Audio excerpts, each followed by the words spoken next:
महाविकास आघाडीचे उमेदवार बळवंत वानखडे यांच्या प्रचारार्थ पदयात्रा, सभा, मेळावे घेण्यात येत आहेत। मेळघाट धारणी तालुक्यात शिवसेना, उद्धव गट व काँग्रेस पार्टीच्या संयुक्त विद्यमाने कार्यकर्ता मेळावा घेण्यात आला, रॅली काढण्यात आली। धारणीच्या बालाजी मंगल कार्यालयात झालेल्या या मेळाव्याला मोठ्या संख्येने पदाधिकारी व कार्यकर्ते उपस्थित होते।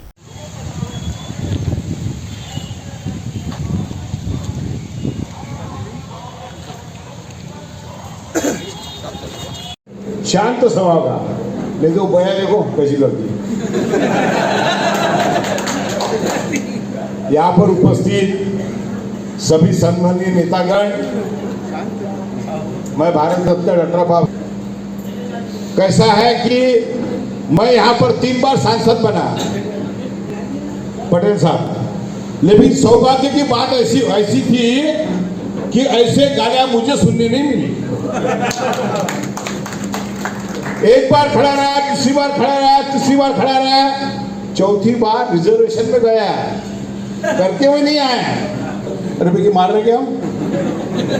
अरे हम भी सांसद रहे, बलवंत राव जी आमदार रहे, सुधीर सूर्यवंशी, हम कई सालों से मेलघाट में घूम रहे हैं, हमें कभी धक्का नहीं लगा हमारे आदिवासी भाइयों से, कभी किसी से। रात घूमे, बेरात घूमे, खेड़े पाड़े में पूरी भाजी खाई, खिचड़ी खाई, लेकिन मेलघाट के भाई ने हर वक्त हमके सपोर्ट किया।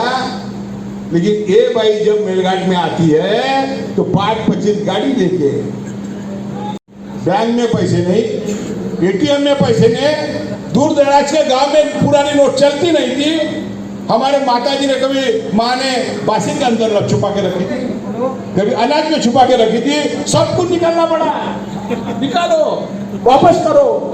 नोटाबंदी कर डाली, लेकिन गरीबों को पैसा नहीं मिला। उसके बाद में तो देश के किसानों को दाम दुप्पट दाम दूंगा, बराबर है, बराबर है।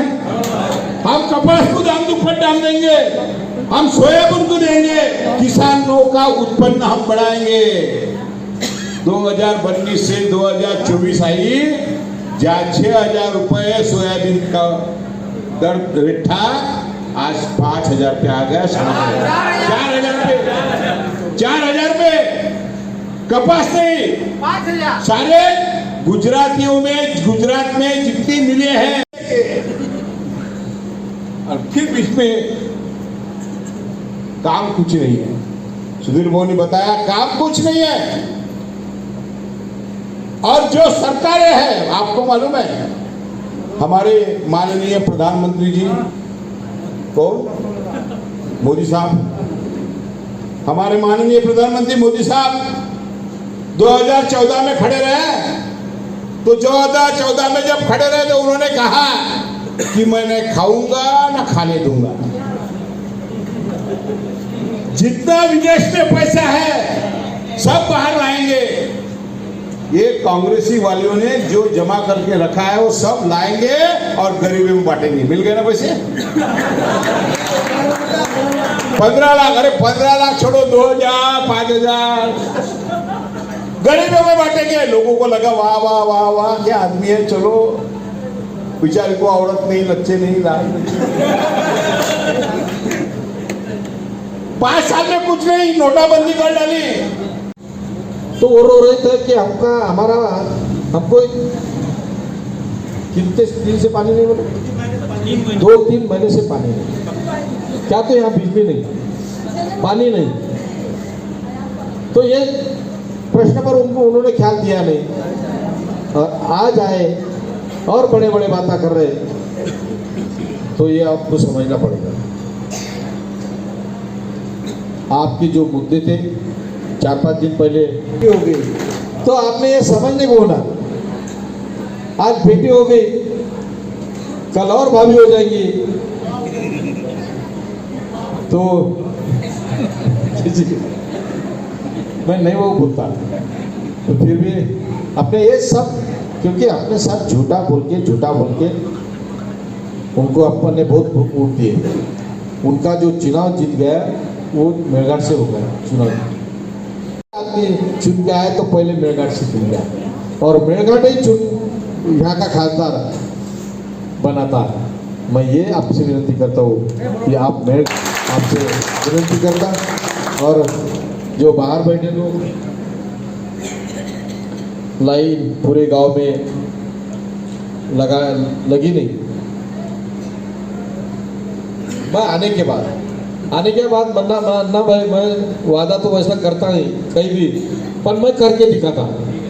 श्री नेता आदरणीय सूर्यवंशी को दिया, उनके बारे में जो अभी कहा जा रहा था, तो सचमुच जो अपने साथ उन्होंने खिलवाड़ किया, अपने साथ झूठे वादे किए, जो रेलवे की बात की थी उन्होंने, वो नहीं हुई। मेलघाट का कुपोषण वैसे है। यहाँ का जो रोजगार है वहाँ पर भी कुछ हल नहीं हुआ। ये सारी बातें अपने से वादे किए थे और झूठा बोलकर 5 साल निकाले। 2 दिन 3 दिन होली में आए, साढ़े दी। 5 साल के बाद कहीं ऐसा होता क्या कि हल्दी कुमकुम 5 साल में आता, एक ही बार आता क्या? हर साल आता ना, पर उनका हल्दी कुमकुम 5 साल में एक बार आ रहा है। और आपने देखा होगा जो उनका कि यहाँ के जो प्रश्न है, को आप तुम वोटिंग देने वाले हो? ये लोगों को वोटिंग दे रहे, जिस दिन उसने साड़ी बांटा उसी दिन उसको लात मार के हकाल देना था। ये जिले का विकास तो ये शहर का, मैं पूरे जिले पे बोलूंगा ही नहीं, मैं बोलूंगा सिर्फ मेलघाट पे। अरे मेलघाट का विकास क्या किया है? आज भी ऐसी कंडीशन है अनंतराव कि यहाँ पानी तो है ही नहीं। पानी गांव में जाओगे तो पानी का तो ये कंडीशन, नल आता नहीं, ग्राम पंचायत पानी सप्लाई की वजह कि वो रात में वो पानी देने जाता है। आज ये जिले का, तालुके का विकास तो ऐसा है, हमारी डाबका रेलवे लाइन जो थी ये धारनी के लोगों की लाइफ लाइन थी। 10 रुपए में माकोट जाते थे, 10 रुपए में हम खंडवा जाते थे। हम कुछ भी बीमार गिर गए तो डाबका रेलवे लाइन से हम भाग जाते थे, लेकिन ये हरामखोरों ने वो लाइन बंद कर दिया। लाइन ऐसा लग रहा था 5 साल में चालू हो जाएगी। वो हमारा एक मुच्छर लीडर है या भाजपा का, वो तो लोगों को ये बोलता था 5 साल के अंदर रेलवे नहीं लाया तो मेरे को जिला परिषद में खड़े मत करना। आज ये कंडीशन आ गई, आज वो रेलवे लाइन के रूल भी उठा के लेके गए। आकोट से भुल्ला ना होते हुए खंडवा तक काम भी पहुंच गया। मेलघाट से हमारी रेलवे लाइन भी निकाल दिया। और आज जब भी वो यहाँ आते थे तब आप लोगों ने उनको यही पूछता था, मेलघाट रेलवे कब चालू करोगे, हमारा फिनले मिल कब चालू करोगे? अरे मेलघाट में एक कारखाना नहीं लाया, एक कारखाना लाया था अनंतराव अमरावती में, हरमन्स मेडिकल का। बड़े धाम धूम देते, लाखों रुपए लगाए, बेचारा हरमन्स का मालक मर गया, उसके लड़के ने कारखाना उठा के हरियाणा में लेके गया, अमरावती कारखाना। ऐसे लोग हैं, ये लोग परसेंटेज पे जीने वाले हैं। 2-4 मेरे ठेकेदार दोस्त मिले अनंतराव मेरे को अभी, वो ठेकेदार दोस्तों ने बताया, भाऊ मेरे को 1 करोड़ का काम दिया उन्होंने। एक ठेकेदार बोले, भाऊ मेरे को 50 लाख का काम दिया बोले। मैंने बोला कितना परसेंटेज दिया? बोले 10%। हमारा भगवान दुर्योधन है, वो पैसे जमा करता है बोले। ऐसी ये कंडीशन है। अरे एक खड़कू नहीं, खासदार का एक खड़कू नहीं लाया, और यहाँ बैठे 5-6 मेरे दोस्त ठेकेदार हैं, ये 10% पहले दे के आ गए और तकम। और ऐसे ही अगर आगे हो गया तो क्या करोगे बाबा तू? और बलवंत वानखड़े अगर चुन के आया फिर क्या करोगे? आज पहली सब जने को मैं एक बोलता हूँ कि बलवंत वानखड़े ऐसा आदमी हमारे तरफ का आमदार है, मेरा अंजनगांव सूर्य का आमदार है। उसने कभी कोई काम नहीं बेचा, कभी किसको उसके परसेंटेज नहीं मंगा।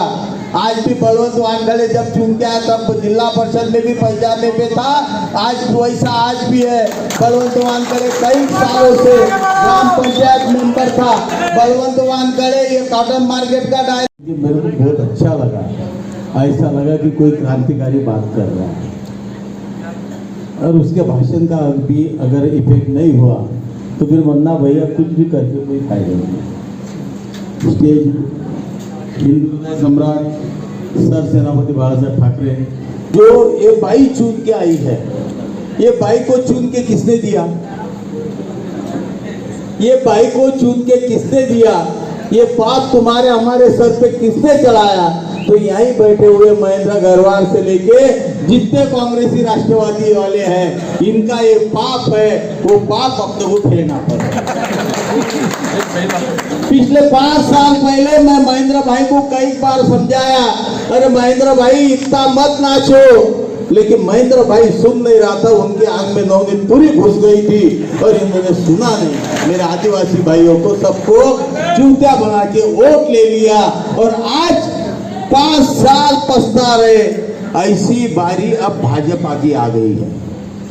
जो 5 साल पहले कांग्रेसियों ने जो गलती किया, वही गलती अभी भाजपा ही करने जा रहे हैं। जो भाजपाई वालों को ये गाली देती थी, भाजपा के मंत्री को बालक मंत्री कहती थी, के घर में इससे जाके मारा, भाजपा के पालक मंत्री को चूड़िया दिया और भाजपा का जितना अपमान किया इतना किसने नहीं किया। और वही भाजपा वाले आज घर घर में जाके उसका प्रचार कर रहे। लेकिन बलवंत जी, सत्य बात ऐसी है कि मेरे भाजपा के जो दोस्त है वो मुझे मिले। आज धारनी में आया, मैं पहले उनसे ही मिला। मैं बोला बाबू, कांग्रेस वालों ने तो सेक लिया, तुम भी तुम्हारे सेक लोगे क्या? अब बोल दिया सुधीर भाऊ, कांग्रेस और राष्ट्रवादी वाले ये भावना में जाने वाले लोग हैं। कोई प्यार से बोल दिया तो हरराम जिया जी जैसा फट करके पप्पी लेता है। हम वैसे लोग नहीं है, हम ऐसे लोग नहीं, हम विचार करने वाले लोग हैं। जो भाई को 10 साल कांग्रेस राष्ट्रवादी ने साथ दिया, उसको अगर लात मार दिया तो कल हमारा क्या हाल करेगी? हम उसको चुन के नहीं लाएंगे, हम बलवंत वानखड़े के साथ है, ऐसा मेरे को भाजपा वालों ने बोल दिया। इसलिए बैठे हुए सब भाइयों, हमने सोचा है कि कुछ कांग्रेस का एक विधायक था हमारी, हमने बोला सोच रहा था कि भाई ये चेहरे से काला है पर दिल से भी काला है, तो इनसे आपको सतर्क रहना है। और आप सोचिए, कई लोग कहते हैं कि मेलघाट का शेर है, शेर है। अरे भाई, ऐसा कौन सा शेर है? आप शेर को जानते हो? शेर अपने क्षेत्र में शान बान के साथ में रहता है। अपने क्षेत्र में उनकी एक अलग पहचान हो, तो कभी अपनी क्षेत्र बदलता नहीं है। पर नीम के झाड़ के नीचे बैठने वाला शेर हर बार चुनाव में अपने क्षेत्र बदलता है। कभी कमल के फूल में बैठ जाता है, तो कभी हाथ में घड़ी पहन लेता है, अभी कब्बसी में चाय पी रहा है। और कैसा विधायक पे भरोसा कर रहे? हर विधायक, महाराष्ट्र में हर विधायक का कार्यालय है, हर विधायक अपने जनता को सम्मान देता है, पर मेलघाट का विधायक नीम के झाड़ के नीचे मच्छर मार रहा है। खिलाया जाता है, हमें पैसा दिया जाता है। और हमारे कुछ लोग, बुरा मत मानो, हमारे कुछ लोग इस साड़ी को भी, साड़ी, चिकन और मटन के भयका में, चंद पैसों के बैठा में इनके गुलाम बन जाते। बाद में आवाज चिल्लाते 5 साल के बाद कि हमारा विकास क्यों नहीं हो रहा है, हमारे गांव में अच्छी रोड क्यों नहीं है, भाई हमारा गांव का तरक्की क्यों नहीं हो रहे, हमारे खेतों में बिजली क्यों नहीं गई, भाई हमारे खेतों में पानी क्यों नहीं गया। तो बताओ, क्योंकि ये लड़ाई है, और लड़ाई आत्मसम्मान की लड़ाई है, ये लड़ाई स्वाभिमान की लड़ाई है, ये लड़ाई हमारे अस्तित्व की लड़ाई है, ये लड़ाई हमारे आने वाले पीढ़ी को बचाने की लड़ाई है। मालूम नहीं होगा उनके 5 वोट है, लेकिन तुमने उनका मान सम्मान करके वो 5 वोटों में नवनीत राणा, रवि राणा के 5 वोट है डिस्ट्रिक्ट में अपने।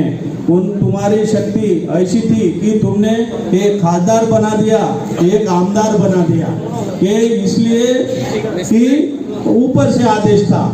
अभी राहुल जी का आदेश है। अभी हम उनके भारत जोड़ो यात्रा से अभी हम वाली भी यात्रा किया, और तुम्हारा लोकतंत्र बचना चाहिए। तुम्हारे जो भाषण के अधिकार है, बैठने के अधिकार है, शिक्षा के विचार व्यक्त करने के विचार है, ये सही सलामत रहे, इसलिए राहुल जी लड़ रहे हैं। और ये मोदी सरकार ने क्या किया, तुम पानी लेने जाओ, तुम भाजी लेने जाओ, तुम कपड़ा लेने जाओ, तुम तुरंत अभी शुक्रवार बाजार है आज का, कितने लोगों ने खरीदी किया होगा, लेकिन 18% यानी 100 रुपए का सामान लिया तो 18% GST, ऐसा 4 लाख जो जमा होता तुम्हारे घाम का, तुम्हारे मेहनत का वो पैसा, वो अदानी अंबानी को वो बांट रहा है। खासदार का काम ऐसा था, नवनीत राणा का काम ये था कि ये धारणीय आर्थिक सेंटर केवल 1% आदमी के पास में 41% मतलब संसाधन है। आप सबको आगे आना पड़ेगा, ये हमारी ताकत है। हमारी ताकत एकजुटता में, हमारी ताकत लोकतंत्र में, और लोकतंत्र की रक्षा करना ही भारत माँ की रक्षा है। भारत माँ कोई और अलग नहीं है, लोकतंत्र ही है। अगर हमारा देश रहेगा तो हम रहेंगे, और हम रहेगा तो सब कुछ व्यवस्थित रहेगा। आप एक बात याद रखिए, मेरी हिम्मत रहे सलामत, बड़वन भाव के बारे में कह रहा हूँ, यही दुआ करिए कि मेरी हिम्मत रहे सलामत। एक ही चिराग काफी है कई आदमियों के लिए। क्या केवल 52 है, कोया जनजाति केवल 52 है, पहाड़िया जनजाति केवल 150 है। आदिवासियों की रक्षा करना हमारा सबका कर्तव्य है, और इस देश का भी। आपको पता है, आपने रिंगा कोरबू का नाम सुना, सिर्फ एक, लेकिन ऐसे 6 लोग थे, रानू, जीरा, मकड़ू, कानू, ऐसे 6 लोग थे जिन्होंने स्वतंत्रता की लड़ाई लड़ी। हमारे को आगे बढ़ करके इस लड़ाई को आगे बढ़ाना है, हमारी लोकतंत्र की रक्षा करना है। देखिए, अभी लोग कहते हैं आदिवासी के लिए मुसीबत है, दलितों के लिए मुसीबत है, ओबीसी के लिए, ऐसा कुछ भी नहीं है। आपको पता है, हिटलर का नाम सुने आपने, तानाशाह था, बहुत बड़ा तानाशाह। उसने क्या किया, पहले यहूदियों के खिलाफ लोगों को भड़काया, राष्ट्रवाद के नाम से भड़काया, इतना भड़काया कि उस देश में लोगों को लगा कि यहूदियों को खत्म कर देना चाहिए। 60 लाख यहूदियों को मार डाला। उसके साथ एक मार्टिन निमोलर करके उसका साथी था, वो पादरी था। उसने एक कविता लिखी, वो कविता पूरे विश्व में फेमस हो गई। उसने कहा कि first day came for unionist, पहले वे आए, first day come for socialist. वो पहले आए बोले यहूदियों के लिए। मैं चुप रहा क्योंकि मैंने सोचा 3 महीने MRHS का काम किया, इसलिए किया कि हम अच्छा ढंग से हमारा होली मनाएंगे। भाइयों, ये दखल दिया दिल्ली सरकार से। MRHS का पैसे लाने का जिम्मेदार खासदार का होता है, और महाराष्ट्र सरकार से MRHS का पेमेंट लाने का जिम्मेदार आमदार का होता है। लेकिन भाइयों, ये को कोई पीने से फुर्सत नहीं, और ये को नाचने से फुर्सत नहीं। इस संघाचे आमदार म्हणून अत्यंत निष्ठेने आणि जबाबदारीने खऱ्या